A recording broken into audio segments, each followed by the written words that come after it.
Well, this morning's report found that Camp Bastion, the main field hospital in Afghanistan, is already operating close to capacity. Now, in 2008, it treated 131 patients, but in the first 10 months of 2009 alone, it treated 300. Well, it did this despite a large cut in doctors. They're down from 10 for every 1,000 patients in 2006 to 4 in 2009. Now, here in Britain, the Oak Hospital in Birmingham, which treats seriously injured troops, and the Headley Court Rehabilitation Centre in Surrey, they saw admissions increase significantly from 573 people in 2008 to 912 in 2009. And to cope with the extra strain, the government's planning to create an extra 30 beds at Headley Court. But the National Audit Office says the Ministry of Defence and the Department of Health still need to do more, and they'll have to plan for a large increase in casualties, which is expected from the intensified fight against the Taliban. Got the front pages of the papers coming your way after a rundown of what else is happening news-wise. We cross to Charlotte for that. Thanks very much, Eamon. The High Court could this afternoon rule to end Portsmouth Football Club 112 years after it began by granting a winding-up order. The club's amassed large sums of debt, and with it even struggling to pay its players, it's not known if it'll be able to stave off liquidation. Enda Brady has more. Union leaders have reacted angrily to news that Cadbury's new owner, Kraft, is to close the company's factory near Bristol. The move will mean the loss of around 400 jobs at the chocolate maker. Toyota is expecting to start repairs today on some of its models that have been recalled in the UK. The Japanese car giant's been forced to check the cars. MPs have supported plans for a referendum on scrapping the first-past-the-post voting systems at general elections. Kate and Jerry McCann are to return to court in Portugal today in their fight to uphold a ban on a book claiming they covered up their daughter's death. Haiti's government has raised the number of dead from the country's earthquake to 230,000 people.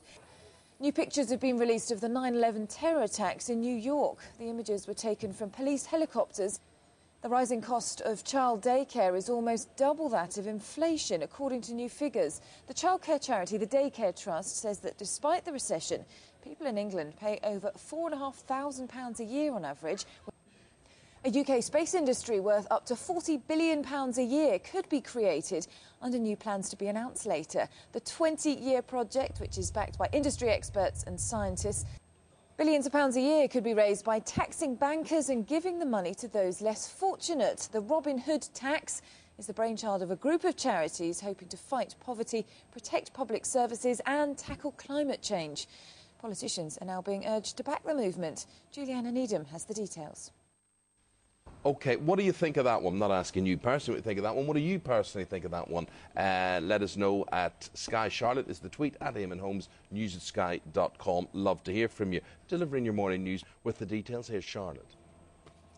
This morning's report warns that the main British field hospital at Camp Bastion is already operating close to capacity. Now, in 2008, it treated 131 patients, but in the first 10 months of 2009 alone, it's already treated 300. It did this despite a large cut in the number of doctors. That's gone down from 10 for every 1,000 patients in 2006 to 4 in 2009. Here in Britain, the Oak Hospital in Birmingham, which treats seriously injured troops, and also the Headley Court Rehabilitation Centre in Surrey, they saw admissions almost double from 573 people in 2008 to 912 in 2009.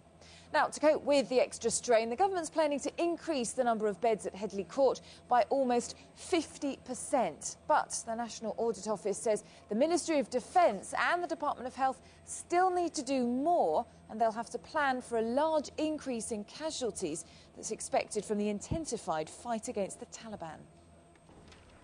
Mehdi Hassan's going to be talking about the strain hospitals are under, these military hospitals are under, as part of his newspaper review coming up very shortly after Charlotte with a rundown of what else is happening. Thanks, Eamon. The High Court could this afternoon rule to end Portsmouth Football Club 112 years after it began by granting a winding-up order. Thank you. Now let's look through the newspapers. Mehdi Hassan. Mehdi is the political editor at the New Statesman. Very good to see you, Mehdi.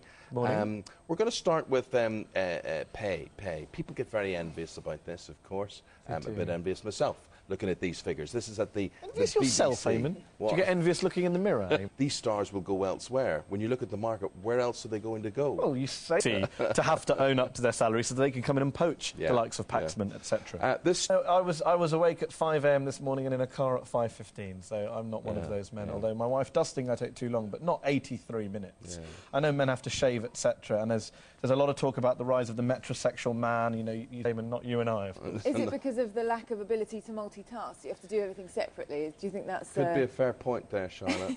It's organisational ability that Organisation is what it's all Plus, about. they start earlier. I think women are used to doing the makeup, etc., from a much younger age. Men or women, what is your average time for getting ready in the morning? I probably come in about 30 minutes. I think about 5 minutes, to be honest with you. I don't see what... Five? Come on. Maybe a little bit more. 5 No, minutes. I do have to do anything. Charlotte is very funny. It's a scary sight. She comes in fully made up, fully made up. Taking us to the end of this hour. Here's Charlotte with your emails. Yep, on this Robin Hood tax, Jack Bear says it's madness. Banking is global. Do this and our investment banking will go elsewhere. And James Vincent on how long he takes to get ready in the morning.